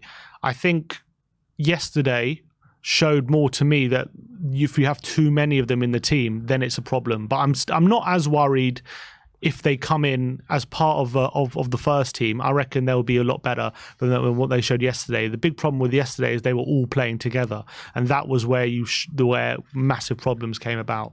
All right. Well, let's get on to our guests and see what they have to say about the transfer window so far. And let's start off with Mikey. Hey guys. How you doing, Mikey? I'm okay. How are you guys? Yeah, all good. I mean, first negative match day under Ange Postecoglou. Really frustrating day yesterday with the amount of changes that he did make. We all saw you on the fan show giving your opinions last night. So let's talk about the transfer window and if it did slam shut tonight, and this is the business that we're going to do, what rating would you give it? 4.5, maybe. Yeah, similar to me. Incomings have been, really good. The incomings have been promising. I'd give those an 8 or a 9, but the outgoings, when the only two permanent transfers that we've got out are Harry Winks and Harry Kane. One of which has been that was one of which I was forgetting, Harry Kane. Forgot about him. One of which is very good, but one of which is, I think most would agree, not a good one for the club. So outgoings just haven't been good enough. I've seen reports that there are loads of loan deals for all the players that we want to get rid of, Ndombele to Genoa, for example. And it's just, they're not being shifted. Are we going to have to be forced into a situation where we wait until their contracts are over before they have to leave? I think it looks like it. There was loads of talk of ripping up contracts and not standing for it. And to be fair, if over the international break we hear the likes of Hugo Lloris and others' contracts have been ripped up, then they will have stuck to their word. But as I mentioned yesterday, we were promised from the hierarchy, now that we weren't in Europe, a focus on the cup competitions, and that wasn't delivered yesterday. So I'm sceptical about the promises that have been made about this season, partly from who they've been made from, and partly because of the results already. Yeah, if you were to make a prediction, what you expect to happen over the next 2 days, what do you reckon? Do you reckon we bring anyone in? Do you reckon we have too many players to shift? What's your opinion? I think we bring in one of Brennan Johnson or Ansu Fati. Tottenham are still negotiating the deal. It looks like his salary is the main sticking point. Barca want 100% of his salary covered. We want about 20% covered. So that's going to be a a sticking point. But apart from that, I'd say we bring in one of Ansu or Brennan Johnson. And then outgoings, I think Lloris will be gone one way or another, whatever capacity he'll be gone. I think Ndombele will leave, and I think Eric Dyer will leave, but I don't see many more apart from that. And maybe Højbjerg as well, but I don't see anyone else apart from that. And Brennan Johnson, you think we're going to go for? I mean, if it was between the two, Ansu Fati and Brennan Johnson, I'm guessing you're going to pick Ansu Fati, right? I mean, to quote you, one of your favourite phrases from the stream, it's night and day between the two in terms of quality, but in terms of injury record and effectiveness, Ansu Fati is worrying at best. We all know he's got the ability to be one of the best players in the world. You don't inherit Messi's number 10 at Barcelona because you're bad. You don't inherit that for nothing. So he's shown a lot of promise, but it's just the injuries keep mounting for him. And if he were able to extract even 80, 75% of the potential that he's showing, then we're going to get a very good player. But Brendan Johnson just seems to be A, Premier League proven and be a bit more reliable. I don't want another situation like Brian Hill, even if it is just a loan deal, a techie winger coming from Spain and not maybe having the physicality to stand up to the Prem. But we all know the ability Ansu Fati has. It's just whether or not he'll be able to show it for us. And what about centre-backs? I mean, we've been talking about this two centre-backs to come in all summer. We've got Mickey van der Ven, who's obviously a brilliant signing. We've been linked with Wout Faes of Leicester yesterday. Do you think, first of all, what's your thoughts on him? And second of all, do you think another centre-back is going to come in from now until the end? It just, they're saying they want to be out with the old, in with the new. And Wout Faes, I'm sure he's a lovely guy. But Jesus Christ, we're looking to get rid of Eric Dyer, Japhet Tanganga, and Davinson Sanchez and bring in someone like Wout Faes. I don't think so. He starred very memorably in the 2-1 Anfield, and obviously, you can't base it all off one game. Two brilliant goals on the day. I mean, you can't base it all off one game, but he's a very uninspiring signing. I'd prefer Tosin, even though Tosin isn't, a world-class centre-back. As a backup, you could do a lot worse, and I think Wout Faes is worse than Tosin, who we've been haggling around all summer, and the prevailing narrative has always been, is he going to go Monaco? Is he going to go Monaco? And if we can get a swap deal for Eric Dyer plus some cash for Tosin, that's a win in my book. That really is a win in my book, but that doesn't look close to fruition. So ultimately, I don't know what to do in terms of centre back, because it looks like Sanchez is the favoured third choice as of right now. Maybe after last night, I mean, it looks like Eric Dyer's burnt his bridges already. So it's between Sanchez and Tanganga. It looks like for that third centre back role, which is worrying. So I mean, we've brought in Ashley Phillips as well. Let's not forget that, but he's not going to come in. He's not going to start, is he? He's one for the future. Reminds me a little bit of when we signed Juan Foyth. But centre back is again, it always has been a huge problem area since the likes of Vertonghen and Alderweireld have left, and it continues to be. Mikey, if you had the choice between, we're looking at a forward player right now, it seems. If you had the choice between bringing a forward player or bringing another centre-back and you can only bring in one, who are you choosing? Another centre-back, easy. Yesterday, forwards... The saying is, forwards win you games, defence wins you titles, and that is the truth. Defence is... It comes from the strength of your defence defines the strength of the team, and our defence... at first glance is strong. Udogie, Porro, Van der Ven, Romero, great starting centre-back and defensive line. Vicario as well, he's impressed me. But beyond that, the drop-off from quality between Son and Kulusevski to Perisic and Solomon is less than the drop of quality between Romero and someone like Sanchez or Dyer for me. So I'd go for another centre-back. It seems to me that is the most obvious position to improve, but it looks like, I mean, if the loan deal for Ansu Fati comes through, then maybe you get a loan player in, and then you spend the money on a defender. But I haven't heard any reports that we're linked with anyone. So just Wout Faes. Oh well, apart from him. But then again, our Belgian centre backs have been good recently, so who knows? But I don't. At least we're not getting Longley. Yeah, Aston Villa, he's yours. Take him and keep him. Cool. They're going to have Pau Torres and Longley together. That's ridiculous. But look, Mikey, thanks for coming on today. No, you're And welcome. we'll see you next time. Yeah. See ya. Let's keep it moving, people. Let's go to Josh next. Oh, How you doing, my Josh? days. Oh my days. I'm doing okay. It is what it is. How are you guys doing?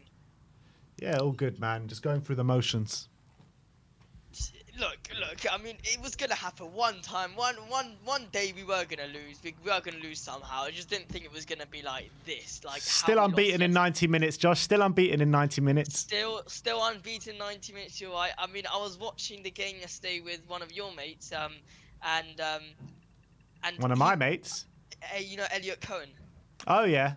Yeah, so we were watching it yesterday and we were just like, 9 changes. What is going on? What is going on? And look, at the end of the day, the game, yes, you can say it was Ange's fault. Yes, sure. But ultimately, who played the match? Who went onto the game and who played the football? It was everyone who played the game. You look at the midfield. The midfield was horrendous. I don't know. I can't remember the stat you brought up. I think it was 8 in 20 duels won, something like that. And that just shows. I mean, how are you trying to compete if you're winning less than half of the duels you're supposed to win? I mean, I just don't get that midfield. I do not want to see that midfield ever again for Tottenham. I think that was probably one of the worst midfield pairings I've seen in a long time. I mean, you look at Højbjerg. To be honest, with Højbjerg, I don't actually blame Ange for that decision, because based on Ange's perspective, he thought that Højbjerg had actually a good time on the pitch when he came on the other game. I think it was against Bournemouth or against United. So Well, I would both. understand why Bournemouth. So I would understand why Ange would start him. But to start Lo Celso in that cam role, what are you doing? No, I mean, that is Ange's fault. Ange's fault for starting those kind of players. Mano on the right hand side. Nah, you don't do that. I'm sorry. That was awful decision making. Well, I actually think the other way around. I thought that Lo Celso deserved to play with what he's shown in pre-season, with the attacking intent that he showed and the ball-playing ability that he showed. I thought he's been brilliant and deserved his chance. But Do you I think he should play Højbjerg... the cam or the centre midfielder? Well, I think in a 4-3-3, the most advanced attacker, most advanced midfielder, I thought that's where he should have played, and that's probably where he plays his best. But I think with Højbjerg, with the rumours that we're offering him out to Man United and Atletico Madrid and all these teams, like, I don't understand, if you're trying to sell him, why play him? Exactly. If you're trying to get these players off your books, then what they got to prove to you? That was one of the main reasons why I said, oh yeah, I let them play to see what they can do. What? So you're saying Sanchez, who is about to get to get bought, what? You're trying to see if there's still a future with him. Højbjerg, what? The one who's about to go to United. What? Richie, the one who hasn't scored a goal in 30 games. It's absolutely mental. I'm sorry. Not anymore, I'm sorry. mate. Not anymore. Not anymore. But so this is the thing. This is the thing. On my channel, we said that Richie had somehow scored a goal and still had arguably one of his worst performances in a Tottenham shirt. That is just my opinion. I really am not a fan of him. And I said as well, and I'm gonna stick with it. I said Scarlett should have deserved to play against United, against Bournemouth, against Brentford, against Fulham. I think he could have done with a lot of experience. I think he deserves it. Do you think yesterday was kind of shows how much work we have to do in the last few days of the window, if we are going to have a good window? And maybe the first 3 games, I wouldn't like maybe put us under a full sense of security as to where our squad is right now. Yeah. So like how much work do you think we have to do over the next 3 days? Wow, there is a lot of work to do, but I think it's not about quantity, it's about quality. That's the main point. And I think what us as Tottenham fans need to remember, you know, the quantity isn't what we need to look at, it's the quality. And the likes of Brennan Johnson, 450 mil, people have heard my thoughts on that. I'm not happy we're gonna get him. I want Fatty. I think his quality is better than Brennan Johnson. And then you look at the likes of backups. I mean, I talked about how the starting 11 isn't actually completed when you think about it. We still have to get a right winger, in my opinion. We need to get a right winger or a striker. Them two positions are key for that starting 11. But then you look at the backup. I mean, the backup needs so much work. Højbjerg, Skip, Lo Celso.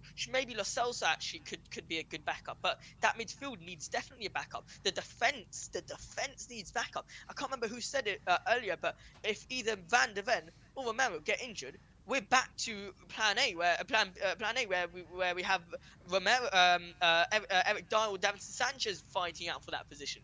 It's really nerve-wracking. And then the most annoying thing is the fact that this business, this idea of who we need to get could have been resolved before matches have started. Because if Ange does his training drills, if Ange plays matches during the training, he can tell who's good and who's not. I was thinking on the side note, that twist and turn that Sanchez got during the game, I was thinking, has that for sure Manor Solomon has done that to Sanchez in training for 100%. He's done that, and I don't understand what there is to prove. But full transfer window, regarding the question you asked, I think there's a lot of work to do.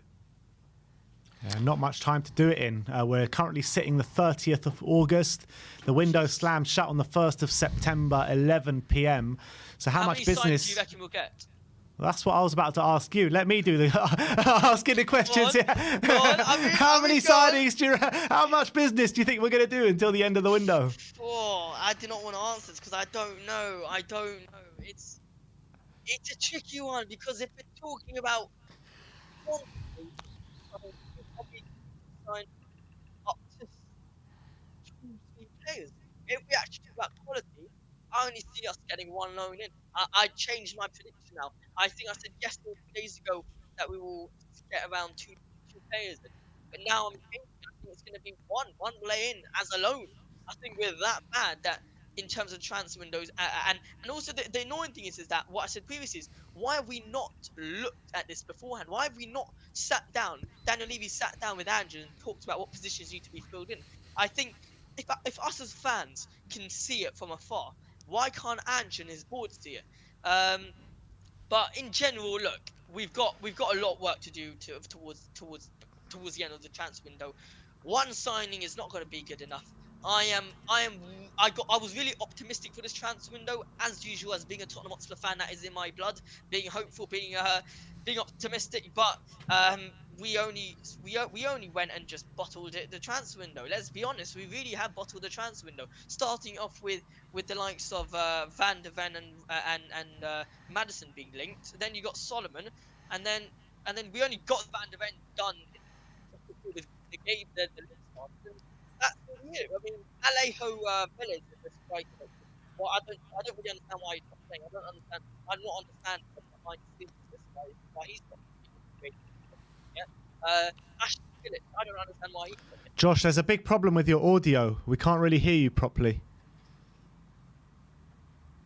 Is this better? A little bit, yeah. Yeah, no, so I think there's a lot of problems in general we need to be fixing now. All right, well, let's see how it goes the next couple of days. But thanks for coming on, Josh, and we shall speak to you next time. Come on, you Spurs. Have a great day. Come on. You too, mate. All right, let's keep going. Who's next? We've got George. How you doing, George? Hey, guys. Not too bad. How are you? Yeah, I'm all right. I mean, a frustrating day yesterday. I thought just way too many changes from Ange. Do you think that Ange didn't take this game too seriously yesterday? I think definitely. I think it wasn't taken seriously by him. I don't think the cups have been taken seriously by the club for years. And yeah, I was really disappointed. I'd go as far as to say I was quite upset yesterday at the way that everything sort of transpired. I mean, you don't make 9 changes like that. I certainly don't buy the reasoning as well that you're trying to give these players a run out. I mean, you know what these players are capable of. I mean, we're talking about players, some of those players have been there since Poch and have gone through 4 managers. You know, what more is there to see? What more is there to say about including them on that wholesale basis? I mean, I can understand protecting some of those players, but really bringing in 9 players in a game that has such prospects for us in winning a cup I just think is a bit unforgivable, considering what the club and what the supporters have been through. And I sometimes laugh when everybody says that, it's the supporters, they're at the heart of the club and everything else. I mean, it's games like that yesterday which just make a mockery of saying that it's the fans that we're here to serve. I mean, you guys went there yesterday amongst 6,000 fans. That's not a small amount of fans. Yeah. To take over to an away game, whether it's in London or not. I mean, it's a lot of fans to take, and to then decide that you're going to play 9 fringe players, I think is really disappointing. Just really disappointed again by the club's ethos for really not taking the cup seriously, and it's 50% of our chances to win a cup gone within 3 weeks of the season starting. It's just crazy. It really is. And like, you look at the way we've been playing the first 3 games in the Premier League, and you get the sense that, well, I got the sense that, this team should be tailor-made for maybe cup tournaments with the way we attack, probably better than a 38 stretch over the league. So to not take the cup seriously, where, we're in a start of a project where we could be a really good cup side this season if we really put our minds to it. And it seems like we just chucked it away like it's nothing. And it's just so frustrating, isn't it? Yeah, But, I mean, go on. It is frustrating, annoying, upsetting. I mean, we can go through it all. Ultimately, look, it's Andrew's responsibility. He picks the team. He devises whatever strategy he's got to play, and he passes that on to the players. I just go back and look at the bigger picture here. So, Levy and Ange during his interview, I'm pretty sure what's ultimately dictated to is we need to get back into Champions League. You need to prioritise that. It's what the money spinner is. It's the profile of the club. We want to be seen to be playing in Europe. So that's going to dictate to Ange which competitions he's going to experiment with. And I think certainly there was an element of we've got to get rid of players and we've got to put some of these fringe players in the shop window. I mean, if some of the things that I've been hearing are correct, that Ange has never previously played more than 4, made 4 changes in respect of cup games from. I think that was at Celtic. Yeah. I mean, I don't know whether that's true or not, but I certainly have never noticed that, and certainly with his performance at Celtic when he was, when he took every competition seriously. I again wonder whether this is a club ethos here, that this is being pushed from above, that you've got to. I mean, we've had this before, didn't we? We had this with Jose and with the cup final. So, prioritise the league performance for us to try and get into Europe, because that's where we want to be. And we don't really care whether we win or lose the cup final. So I don't want to read too much into this, but it just smells of that, and which makes it a little bit more difficult for me to swallow with the way I feel about the board and the ownership and everything else. So, I mean, certainly it's Andrew's responsibility, but I do hold others accountable as well for what happened yesterday. And look, there's only a couple days left to go till the window shuts, and there's so much transfer business for Tottenham to complete. If we're going to get even one player in, we need to sell 6 players probably over the next couple of days if we want to bring in a player to sign to fit in the squad. Do you feel like do you see us like having a good end to this window in the next couple of days? Do you see loads of business happening, or do you feel like we might have left ourselves too much to do? I think there's too much to do. I mean, again, I don't want to sound negative. I'm really happy with some of the signings that we've made. I'm really happy with the way the team has played in the 3 league performances. There's lots to be positive about, I guess. But what we all want are trophies in the cabinet, and that's just really, really dissipated and regressed after yesterday. We certainly need another centre back. We certainly need another striker, and we certainly need another backup creative midfielder. Lo Celso is not the answer for that position. He never has been the answer, in my opinion. He's been there since the days of Poch, however short that tenure was when he joined the club. Yes, he suffered from injuries. He seems to play pretty much every game when he goes to Spain. And every time that I've seen him, he does not seem to me to be a player who is going to make it in English football. He's just not his profile of player, his ability. Just, you know, it's a continental brand of football that he needs more time on the ball. He just seems lost sometimes. Really, I've got to say I was a big fan of Ollie Skip, and then yesterday, it's what I suspected is sort of kind of coming into fruition with him, where some of his performances are just really, you know, they've just gone totally off the boil. He's another one who just seems really lost in that midfield. So there's a lot of business that needs to be done if we really are going to be expected to challenge on some fronts. Never mind getting into Europe. So yeah, look, it is what it is. Let's, I think, put it behind us. Let's just hope that we can learn from that defeat, or Ange can learn from that defeat and prioritize the FA Cup when it comes up.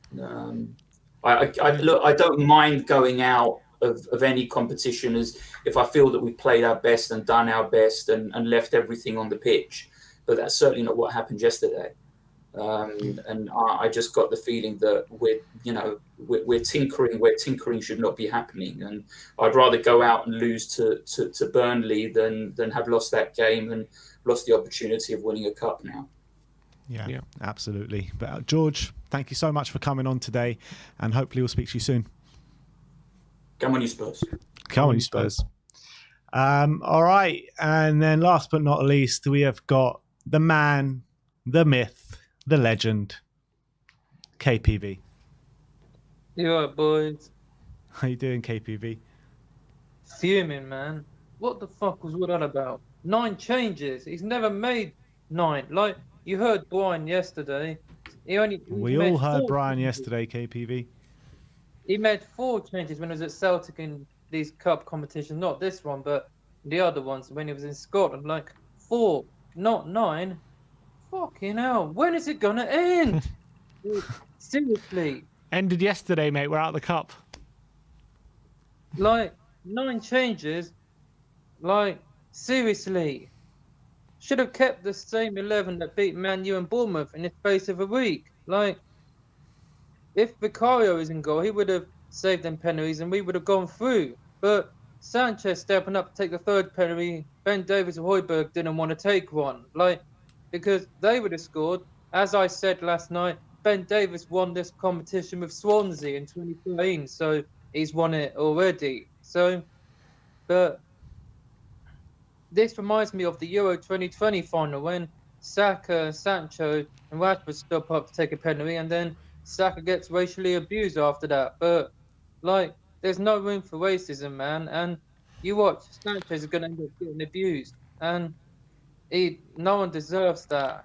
Like, Definitely. Look, is there anyone abusing Sanchez is obviously completely unacceptable. But look, Kyle, what do we reckon about the end of the window? How many players do you reckon we bring in? 3.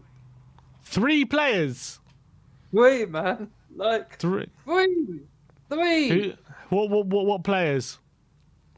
Brennan Johnson, obviously one of them, Ansu Fati, and a centre back as well. Like, Tapsoba is still available. I saw on Google that 50 million is how much Leverkusen want, and it could be accepted. Just pay the amount, how much they want, and get the deal done. Jesus, like, just get it done, Daniel Levy. God's sake, man. We haven't got all day. If only it was that easy, Carl.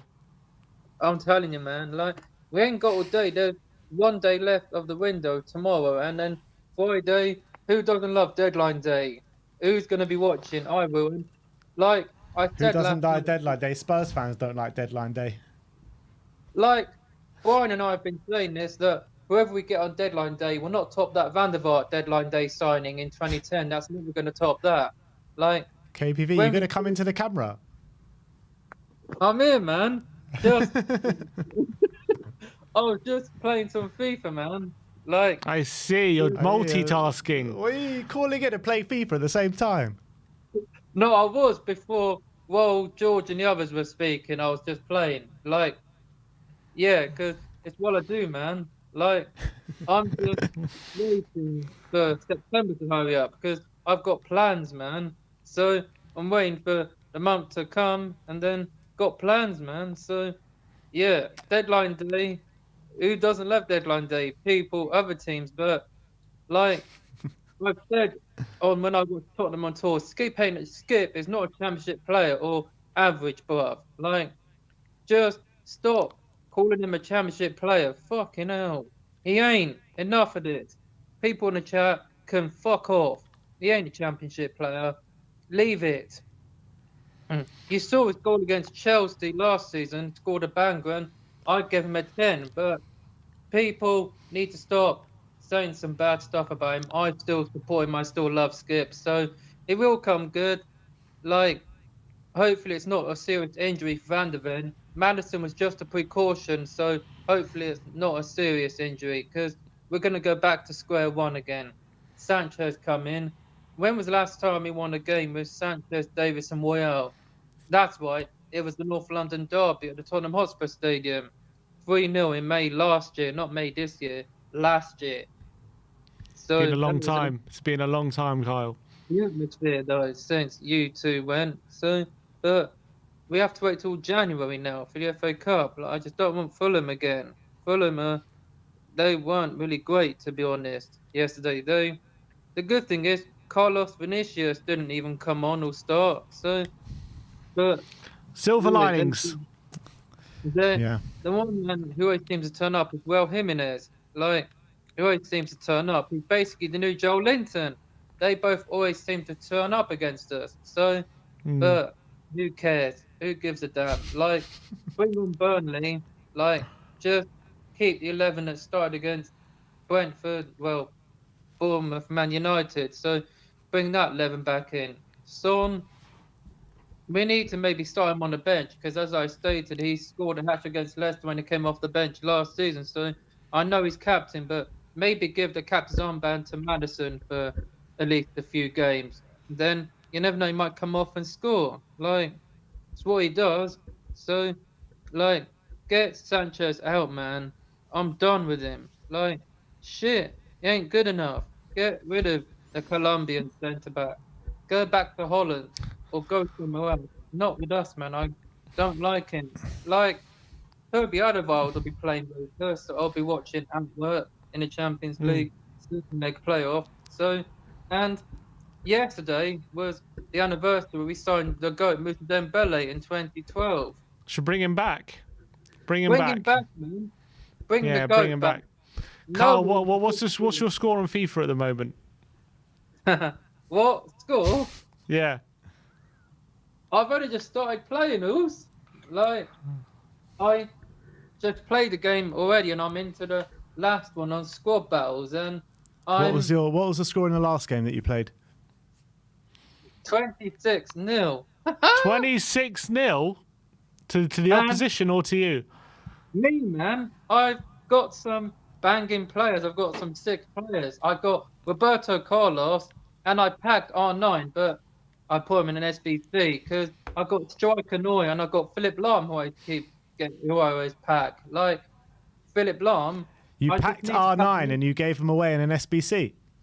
Yeah, because Like, Carlos ain't that bad. He can take free kicks. Like, we need another person who can be with Carlos to score free kicks. Madders, Poro, yeah. I'm not going to tell you who else I've got because you don't see my team.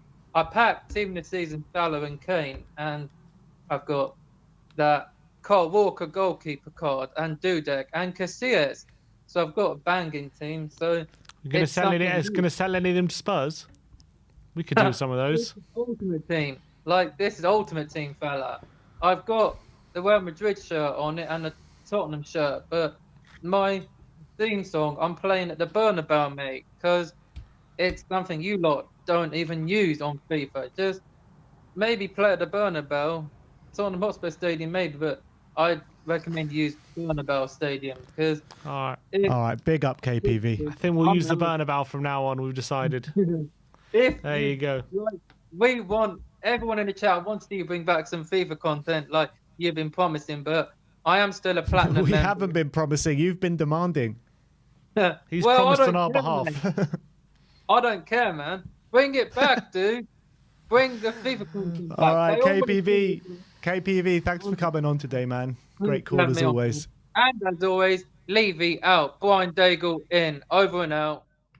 See you later, KPV. Quick super chat from the Joracle saying, at Ange, never do Levy's bidding again. Hashtag Levy out. Well, there you go. Levy's bidding.